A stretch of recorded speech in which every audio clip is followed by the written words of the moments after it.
മലപ്പുറത്ത് വിവാദ തീ കൊളുത്തി കോളേജിലെ വസ്ത്രധാരണ ചട്ടം. കുട്ടികളെ തിരിച്ചറിയാനാണ് മുഖാവരണം പാടില്ലെന്ന തിരൂരങ്ങാടി PSMO കോളേജിലെ നിയമമാണ് ഇപ്പോൾ വിവാദമായിരിക്കുന്നത്. ജില്ലയിലെ തന്നെ വേളിമുക്ക് ക്രസന്റ് SNEC ക്യാമ്പസിലെ വിദ്യാർത്ഥിനികൾക്ക് പരീക്ഷാ കേന്ദ്രമായി ലഭിച്ചത് PSMO കോളേജായിരുന്നു.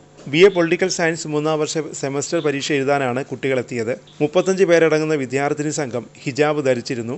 എന്നാൽ PSMO കോളേജിൽ കോമ്പൗണ്ടിൽ പ്രവേശിക്കുന്നതോടെ ഹിജാബ് നീക്കണമെന്നാണ് നിയമം. കുട്ടികളെ തിരിച്ചറിയാനാണ് ഈ നിയമമെന്നും എന്നാൽ പർദ്ദ ധരിക്കുന്നതിൽ പ്രശ്നമില്ലെന്നുമാണ് പ്രിൻസിപ്പൽ അസീസ് പറയുന്നത്. കോളേജിൽ അഡ്മിഷൻ എത്തുന്നവർക്ക് നൽകുന്ന നിർദ്ദേശത്തിൽ വിദ്യാർത്ഥികളോട് ഇത് പറയുന്നുണ്ടെന്നും മാനേജർ MK ബാബയും വ്യക്തമാക്കുന്നു.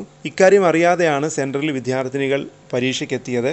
പരീക്ഷാ ഹാളിൽ പ്രവേശിക്കുന്നതിന് മുമ്പായി ഇൻവിജിലേറ്ററിന് മുന്നിൽ ഹിജാബ് നീക്കി പരിശോധിച്ചതിന് ശേഷം ഇവർ പരീക്ഷാ ഹാളിലേക്ക് കയറി പരീക്ഷ എഴുതി. പരീക്ഷ കഴിഞ്ഞ് വിദ്യാർത്ഥിനികൾ ഹിജാബ് ധരിച്ച് പുറത്തിറങ്ങുന്നത് കണ്ട കോളേജ് പ്രിൻസിപ്പൽ ഇവരെ വിളിച്ച് താക്കീത് ചെയ്തു. പരീക്ഷയ്ക്ക് മുമ്പ് ഇൻവിജിലേറ്ററിന് മുന്നിൽ മുഖാവരണം നീക്കി പരിശോധിച്ചിരുന്നതായി വിദ്യാർത്ഥിനികൾ പ്രിൻസിപ്പലിനോട് പറഞ്ഞു.